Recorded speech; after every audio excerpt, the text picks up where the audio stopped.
صلی اللہ علیہ وآلہ وسلم۔ نمبر 2 سیرت حسنین کریمین رضی اللہ تعالی عنہما۔ ظاہری بات ہے نواسا اور نانے کا معاملہ ہو تو رتبہ نانے کا بڑا ہے، تو اسی لیے میں پہلے حیات النبی سے بات شروع کرتا ہوں، پھر انشاءاللہ سیرت حسنین پر بات کروں گا۔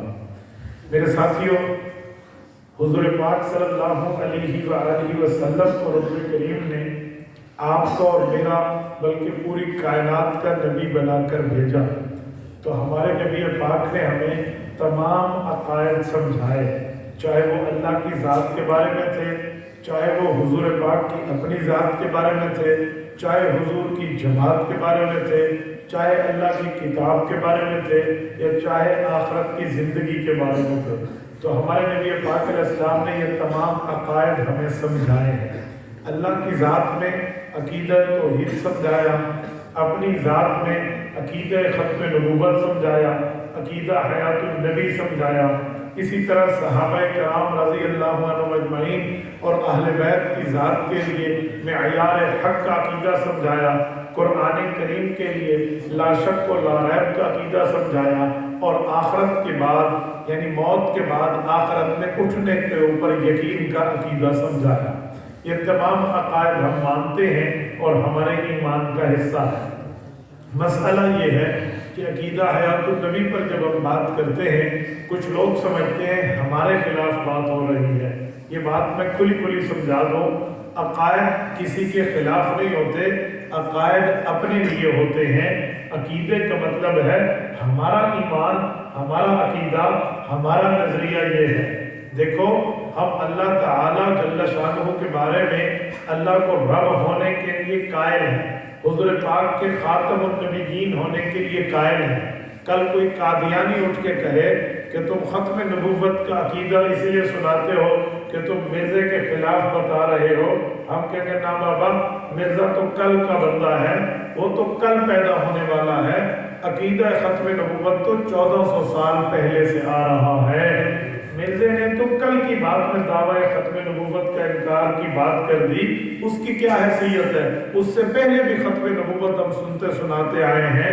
ایسے کوئی کہہ دے کہ تم ابوبکر صدیق کے بارے میں عقیدہ خلافت بلا فصل کا سناتے ہو، تو کسی کو چھیڑنے کے لیے ہم کہیں گے کوئی یا کسی کا معاملہ تو بعد میں ہے، صدیق اکبر کی خلافت کا نظریہ تو روز اول سے آ رہا ہے۔ ایسے ہی عقیدہ حیات النبی ہے، انکاری تو کل کی بات ہے، انکار کرنا تو پرسوں کی بات ہے۔ ہم نے عقیدہ حیات النبی تو شروع سے رکھا ہے اور انشاءاللہ یہی رکھیں گے۔ اسی لیے یہ نظریہ کسی کے خلاف نہیں ہے، کوئی اتنا لمبا چوڑا نہ ہو جی ہمارے خلاف ہے۔ نا بابا، مسجد ہماری، عوام ہماری، عقیدہ ہمارا، جلسہ ہمارا، ہم اپنے بندوں کو اپنے عقائد کے دلائل سمجھاتے ہیں۔ یہ اس لیے کہہ رہا ہوں کہ شاید کوئی سمجھے کہ آج کسی کو دھویا جائے گا۔ بابا، ہم مولوی ہیں، ہم دھوبی نہیں ہیں کہ ہم کسی کو دھونے کے لیے بیٹھے ہیں۔ ہم اپنا عقیدہ سناتے ہیں، آپ اپنا عقیدہ سمجھتے ہیں۔ اللہ ہماری دنیا میں بھی صحیح خیر فرما دے، آخرت میں بھی خیر فرما دے۔ اب عقیدہ حیات النبی کے ذرا دلائل سمجھیں۔ نبی پاک صلی اللہ علیہ وآلہ وسلم نے موت کے بعد کی زندگی کے دلائل اور عقائد ارشاد فرمائے۔ حضور پاک علیہ السلام نے موت کے بارے میں نیکوکاروں کی بات بھی فرمائی ہے اور گناہ گاروں کی بات بھی فرمائی ہے کہ جب یہ دنیا ہے، یہ زندگی ہے، ایک وقت آئے گا یہ زندگی فانی ختم ہو جائے گی، ہم قبر اور آخرت میں منتقل ہو جائیں گے، تو ادھر رہ کر ہمارے ساتھ معاملہ کیا ہوگا؟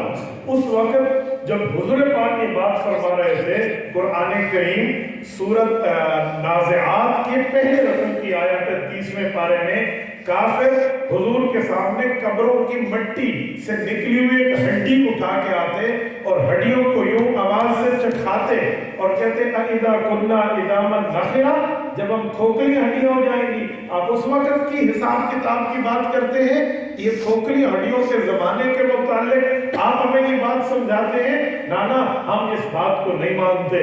آپ کون سی بات کرتے ہیں؟ بس یہی زندگی ہے، یہی معاملہ ہے، اس لیے ہم قبر آخرت کی بات نہیں مانتے۔ تو رب کریم نے ان پہ رد فرمایا تھا۔ سورۃ ممتحنہ میں ہے کما یئس الکفار من اصحاب القبور، اللہ نے فرمایا میرے